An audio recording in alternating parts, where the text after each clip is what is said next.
সুপ্রিয় শিক্ষার্থী, আসসালামু আলাইকুম। আরিফস একাডেমির পক্ষ থেকে তোমাদেরকে জানাই শুভেচ্ছা। আশা করি তোমরা ভালো আছো এবং সুস্থ আছো। তো আজকে আমি তোমাদের গণিত বইয়ের পৃষ্ঠা নম্বর 89, ঠিক আছে, পৃষ্ঠা নম্বর 89 এর 3, 4 এবং 5 নম্বর অঙ্কের সমাধান করে দিব, ঠিক আছে। তাহলে চলো শুরু করা যাক। তো প্রথমে আমরা 3 নম্বরটা সমাধান করব, ঠিক আছে। তো বলছে নিচের সংখ্যাগুলো কতটি কতটি 0.001 দিয়ে গঠিত, ঠিক আছে। এই যে 1, 2, 3, 4টা অঙ্ক আছে না, তো এই সংখ্যাগুলো কতটি 0.001 দিয়ে গঠিত সেটা আমাদেরকে বের করতে হবে, ঠিক আছে। দেখো আমি এটার প্রশ্নগুলো এখানে তুলে নিয়েছি, ঠিক আছে। তো নিচের সংখ্যাটি প্রশ্ন আবার বলছে, দেখো, ঠিক আছে। তো নিচের সংখ্যাগুলো কতটি 0.001 দেখো দিয়ে গঠিত, ঠিক আছে। তো এখানে দেখো দশমিকের পর একটা, দুইটা, তিনটা সংখ্যা আছে, ঠিক আছে। তো এরকম যদি থাকে তাহলে আমরা সহজে কিভাবে করতে পারি, দেখো, ঠিক আছে। তো প্রশ্ন আমাদের যেগুলো দেওয়া আছে না, এটাও আমরা মিলাবো, এই সংখ্যাটার সাথে আমরা প্রশ্নটাও মিলাবো, যে ওই প্রশ্নটাতেও কি দশমিকের পর 3 সংখ্যা আছে কিনা। যদি দশমিকের পর 3 সংখ্যা থাকে তাহলে কিন্তু আমরা সহজে করে ফেলতে পারবো, ঠিক আছে। তো দেখো 1 নম্বরটা সমাধান। তো 1 নম্বর আছে, দেখো আমাদের 0.031, তাহলে এখানে দেখো দশমিকের পরে একটা, দুইটা, তিনটা সংখ্যা, ঠিক আছে। এখানেও 3টা সংখ্যা আছে দশমিকের পরে, এখানেও আমাদের কি দশমিকের পরে 3টা সংখ্যা, তাহলে আমরা সহজে করে ফেলতে পারবো। তাহলে এটা আর এটা কি মিলে গেছে, তাই না। তাহলে আমরা এখন কি করব, এখানে জাস্ট শুধুমাত্র, যেহেতু এখানে দশমিকের পর 3টা সংখ্যা, এখানেও দশমিকের পর 3টা সংখ্যা, ঠিক আছে, তাই আমরা এই দশমিকটাকে উঠাই ফেলবো, ঠিক আছে। যদি তাহলে দশমিককে যদি উঠাই ফেলি তাহলে আমাদের কি থাকে, দশমিককে উঠাই দিলে থাকে আমাদের 0.031, তাই না। তাহলে দশমিক উঠাই ফেললে 0.031 থাকে, কিন্তু ভাইয়া বামে শূন্যের দাম আছে, দাম নাই, তাহলে কি হচ্ছে, শুধুমাত্র 31, এই 31 এটাই হবে আমাদের উত্তর। তাহলে 31 অর্থাৎ দেখো 0.031 সংখ্যাটি 31টি 0.001 নিয়ে গঠিত। বুঝতে পারলে আশা করি, ঠিক আছে। তো সেম ভাবে এখন 2 নাম্বার। তো 2 নাম্বারেও দেখো দশমিক, এখানে 0.296, অর্থাৎ দেখো দশমিকের পরে একটা, দুইটা, তিনটা সংখ্যা আছে, তাই না। তাহলে আমরা এই দশমিককে যদি উঠাই ফেলি তাহলে থাকে কি 0.296, বামের শূন্য তো না, দাম নাই, তাহলে কি থাকছে 296, ঠিক আছে। তাহলে 296 অর্থাৎ 296, তাহলে 0.296 সংখ্যাটি 296টি 0.001 নিয়ে গঠিত, ঠিক আছে। তারপরে 3 নাম্বার দেখো সেম 1 দশমিক, তাই না। তাহলে 1.047, 1.047, ঠিক আছে। তাহলে এখানেও দশমিকের পরে 3টা সংখ্যা আছে, তাহলে আমরা এই দশমিকটাকে উঠাই দিই, তাহলে দশমিককে উঠাই দিলে থাকে 1047 অর্থাৎ 1047, তাহলে 1.047 সংখ্যাটি 1047টি 0.001 নিয়ে গঠিত, ঠিক আছে। এরপর দেখো এখানে 4 নাম্বারটা, ঠিক আছে। তো 4 নাম্বার দেখো 1.03, 1.03, তো আমরা চাইলে কিন্তু এখানে শূন্য, আচ্ছা আরেকটু কথা, দেখো এখানে দশমিকের পর 2টা সংখ্যা আছে, ঠিক আছে। এখানে দশমিকের পর 2টা সংখ্যা, কিন্তু আমাদের লাগবে কয়টা, 3টা সংখ্যা। তাহলে এখানে আমরা কি করতে পারি, এই 3-এর পাশে কিন্তু শূন্য দিয়ে নিতে পারি, ঠিক আছে। তার কারণ আমাদের দশমিকের পরে কিন্তু শূন্যের দাম থাকে না, ঠিক আছে, ডানে। তাহলে দেখো 1.03 যা কথা, 1.030 সেম কথা। তাহলে এখন দেখো দশমিকের পরে কয়টা সংখ্যা হয়ে গেল, আমাদের 3টা। তাহলে এই দশমিককে যদি আমরা উঠিয়ে দিই তাহলে হয়ে যাচ্ছে আমাদের, দেখো 1030 অর্থাৎ 1030, তাহলে 1.003 সংখ্যাটি 1030টি 0.001 নিয়ে গঠিত, ঠিক আছে। তাহলে আশা করি তোমরা এটা বুঝতে পারলা। 4 নাম্বার, ঠিক আছে। তো 4 নাম্বার বলছে কি, যে নিচের সংখ্যাগুলোকে কি 10 এবং 100 দিয়ে গুণ, ঠিক আছে, 10 এবং 100 দিয়ে গুণ করতে হবে আর 10 দিয়ে ভাগ করতে হবে, ঠিক আছে। তাহলে দেখো আমরা সুন্দর করে তুলে নিই, তাহলে 0.6 গুণন 10, প্রথমে 10 দ্বারা গুণ করব, এরপরে 0.6 গুণন 100, ঠিক আছে, 100 দ্বারা গুণ করব, আর হচ্ছে 0.6 ভাগ হচ্ছে আমাদের 10, ঠিক আছে। তাহলে দেখো এখন আমরা সহজে এখানে শিখে নিব, ঠিক আছে। তাহলে দেখো যদি এখন আমরা 10 দ্বারা গুণ করি তাহলে এখানে দেখো একটা শূন্য আছে, ঠিক আছে।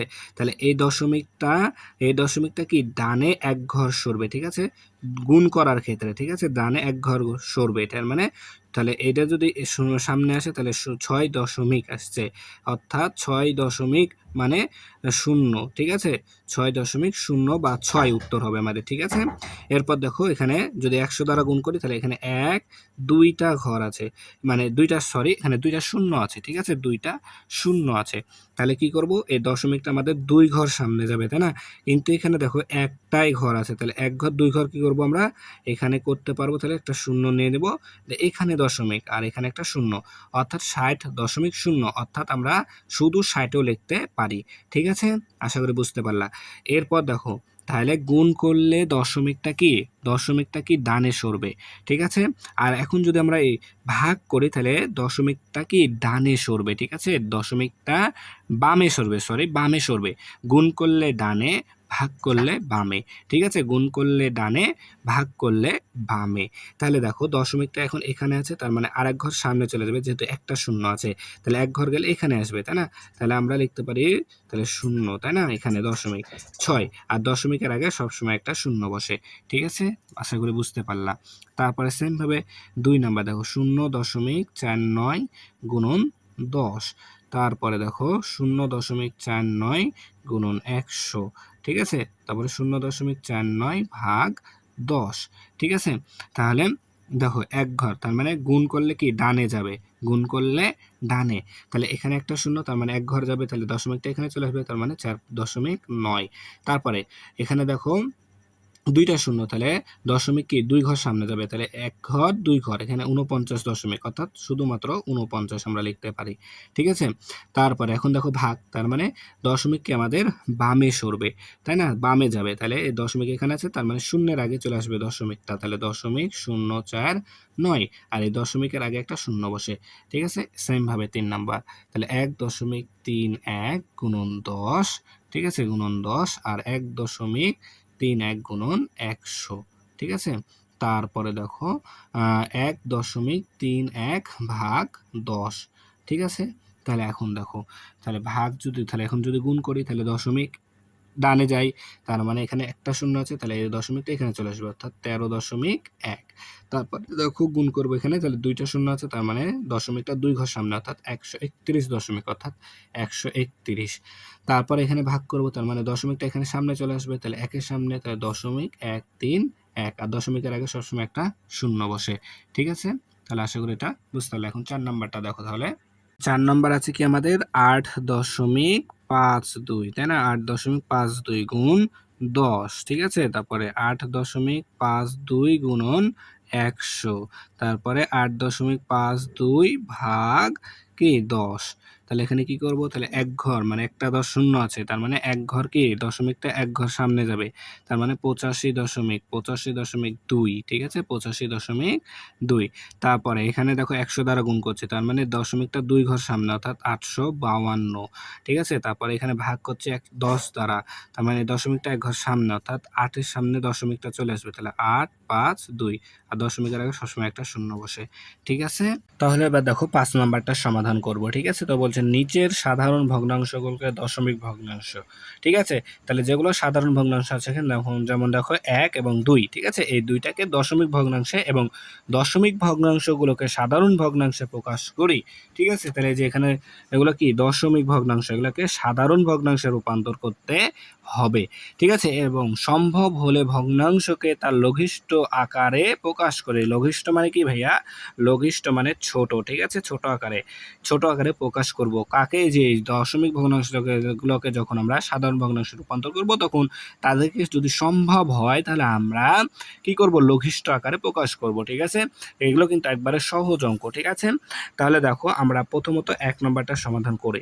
তো দেখো এটাকে আমরা কিভাবে, 1 নম্বর আছে আমাদের 25/3, তাই না, তাহলে এটি হচ্ছে একটা কি সাধারণ ভগ্নাংশ, ঠিক আছে না। তাহলে এই সাধারণ ভগ্নাংশকে আমরা কি করব, এখন দশমিক ভগ্নাংশে রূপান্তর করব, ঠিক আছে। তাহলে দেখো কি করতে হবে, তাহলে সবসময় নিচে আমাদেরকে কি বানাতে হবে, 100 অথবা কি 1000 অথবা 10, 100 অথবা 1000 বানাতে হবে নিচে, তাই না। তাহলে এখানে 25 আছে, তাহলে 25কে আমরা 100 বানাবো, ঠিক আছে। তাই 25কে আমরা তাহলে 4 25-এ 100 4 দ্বারা গুণ করলাম, 25কে যেহেতু 4 দ্বারা গুণ করলাম, তাই আমাদেরকে কি করতে হবে, 3কেও 4 দ্বারা গুণ করতে হবে, ঠিক আছে, 3কেও 4 দ্বারা গুণ করতে হবে।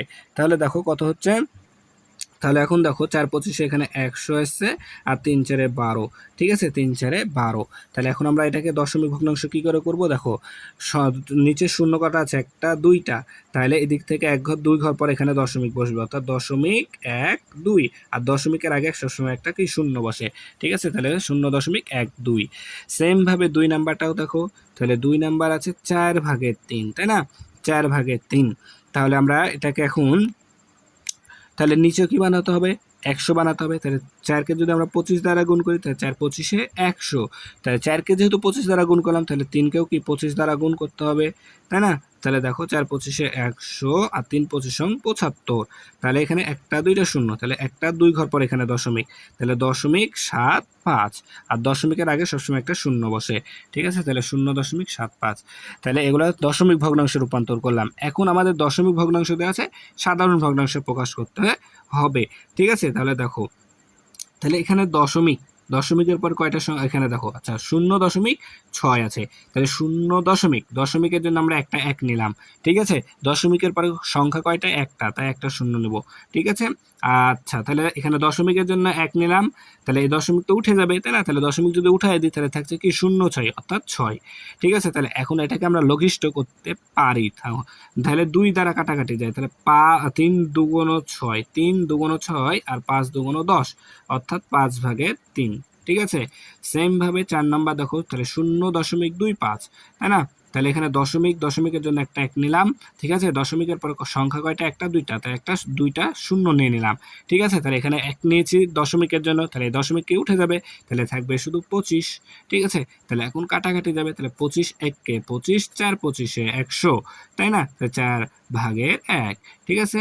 তাহলে এবার 5 নাম্বার, তো 5 নাম্বারও সহজ।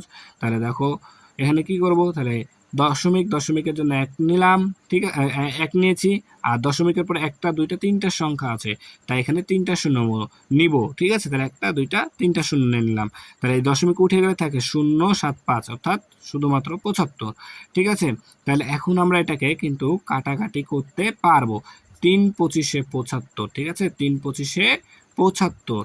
আচ্ছা, তাহলে 4×25 100, অর্থাৎ এখানে হবে 40, ঠিক আছে। তাহলে আমাদের থাকছে কি 40/3, ঠিক আছে, 40/3, ঠিক আছে। তাহলে দেখো আমরা কিন্তু খুব সহজে অঙ্কগুলো সমাধান করে ফেলতে পারলাম, ঠিক আছে। তাহলে আশা করি তোমরা অঙ্কগুলো সব বুঝতে পেরেছো, ঠিক আছে। তাহলে আজকে এই পর্যন্তই। ভিডিওটি ভালো লাগলে অবশ্যই লাইক কমেন্ট শেয়ার করতে ভুলবেন এবং পরবর্তী ভিডিও সবার আগে পেতে আমাদের চ্যানেলটি সাবস্ক্রাইব করে রাখো। আল্লাহ হাফেজ, আসসালামু আলাইকুম ওয়া রাহমাতুল্লাহ।